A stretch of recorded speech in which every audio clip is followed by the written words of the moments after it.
मैं अपनी उम्र के उस पड़ाव में थी जब कोई भी लड़की किसी लड़के के प्यार में अपना शुद्ध बुद्ध खो बैठती है।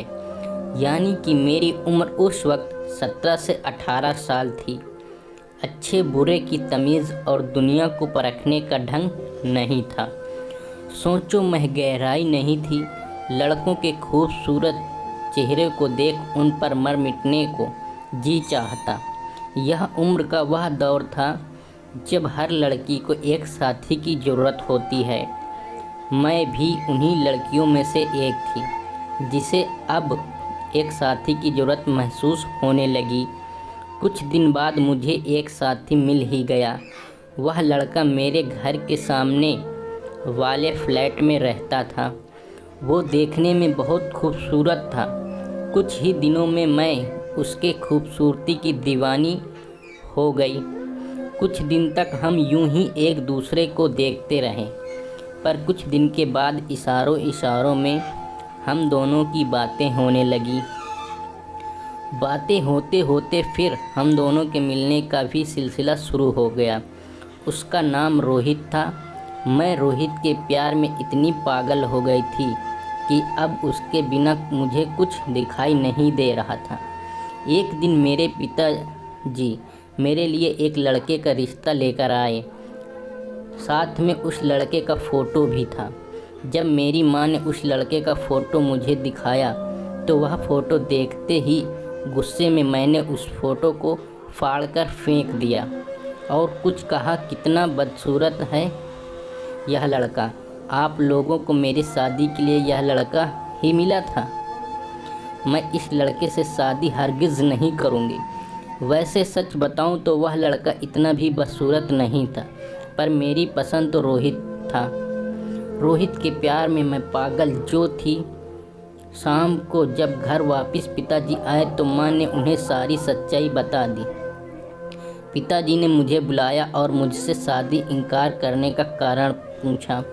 मैंने भी बिना हिचकिचाहट उन्हें सब कुछ बता दिया कि पिताजी, जो रिश्ता लेकर आप आए हैं वह लड़का मुझे पसंद नहीं है। मैं सामने वाली बिल्डिंग में रहने वाले रोहित के नाम के लड़के से प्यार करती हूँ और उससे शादी करना चाहती हूँ। मेरी बातें सुनने के बाद पिताजी ने मुझे समझाते हुए कहा, बेटा, सूरत ही सब कुछ नहीं होता, सीरत भी देखी जाती है। तुम जिस लड़के के प्यार में बातें कर रही हो उस लड़के के बारे में जानती हो क्या? मैंने पापा से कहा, पापा, मैं उसे ज़्यादा तो नहीं जानती, बस यूं ही हम दोनों एक दूसरे को पसंद करने लगे। पिताजी ने गुस्से में कहा, क्या वह लड़का कौन है, कहाँ का रहने वाला है, उसका ख़ानदान कहाँ है? वैसे मैं उस लड़के से तुम्हारी शादी हरगिज़ नहीं करूँगा। जो रिश्ता तुम्हारे लिए मैंने ढूंढा है वही रिश्ता तुम्हारे लिए बेहतर होगा। वह लोग बहुत अच्छे लोग हैं और लड़का भी इंजीनियर है। मुझे समझ में आ गया था कि पिताजी मेरी शादी रोहित से कभी नहीं होने देंगे, पर मैं भी अपनी ज़िद पर अड़ी थी। मुझे भी शादी करनी थी तो रोहित से ही करनी थी। अभी पिताजी मेरी शादी की बात आगे बढ़ाते कि मैंने रोहित को मिलकर एक प्लान बनाया कि हम दोनों घर से भागकर मंदिर में जाकर शादी कर लेंगे। उसके बाद घर आएंगे तो घर वाले एक्सेप्ट ज़रूर कर लेंगे। मेरे अंदर तो नादानी थी, पर यह सारी बातें मुझे रोहित ने ही सिखाया था। एक रात मैंने धीरे से दरवाज़ा खोला और रोहित के साथ निकल गई। अगली सुबह मैं शादी करके रोहित के साथ घर वापस आई तो मेरे घर वाले मुझे अपने घर रहने को तैयार नहीं हुए और माँ पिताजी दोनों मुझसे बहुत नाराज़ थे। वह लोग मेरा मुंह देखना भी पसंद नहीं करना चाहते। उन्होंने गुस्से में घर का दरवाज़ा बंद कर दिया। मैं रोते बिलखते रोहित के साथ किसी और घर में शिफ्ट हो गई। शादी होने के 1-2 दिन बाद जब मैंने रोहित से उसके ख़ानदान के बारे में पूछा कि वह लोग इस शहर से बहुत दूर रहते हैं, कभी टाइम मिला तो तुम्हें ज़रूर मिलाऊंगा, तो रोहित ने बात को टालते हुए कहा, रोहित के साथ कुछ दिन तो मेरे अच्छे खासे गुजरे, पर कुछ दिन बाद हमारे घर में पैसों की तंगी आने लगी। मैंने जब रोहित से पूछा कि तुम्हारे काम कितना करते हो, हमारी शादी को कितने दिन हो गए, तुम एक दिन भी काम पर नहीं गए, आखिर अब आगे हमारा खर्चा कैसे चलेगा। रोहित ने मुझसे कहा, देखो सुप्रिया, मैं काम तो कुछ भी करता हूँ, मेरे काम का कोई नाम नहीं है। जहाँ मुझे काम मिल गया वहाँ मैं कर लेता हूँ। और बुरा मत मानना, मुझे लगा था कि तुम अपने माँ बाप की इकलौती बेटी हो। जब तुमसे शादी हो जाएगी तो तुम्हारे बाप की प्रॉपर्टी तो हमें ही मिलने वाली थी। तुम्हारे जैसे अमीर बाप की बेटी के पति को काम करने की क्या ज़रूरत है, पर तुम्हारे पापा ने तो हमें घर से ही निकाल दिया। रोहित के मुंह से ऐसी निकम्मी बातें सुनकर मेरा तो दिमाग चकरा गया। पहली बार मैंने अपनी ज़िंदगी में इतना बड़ा धोखा खाया था, और ऐसा धोखा कि मेरी पूरी ज़िंदगी ही ख़राब हो गई थी। आज मुझे अपने पापा की कही हुई एक बात याद आने लगी। पापा ने सच कहा था कि बेटा, सूरत ही सब कुछ नहीं होता, सीरत भी देखा जाता है। पर अब तो वह गलती हो चुकी थी। मैं रोहित के प्यार में इतनी पागल थी कि शादी करने से पहले मैंने कभी भी रोहित से उसके नौकरी के बारे में नहीं पूछा था।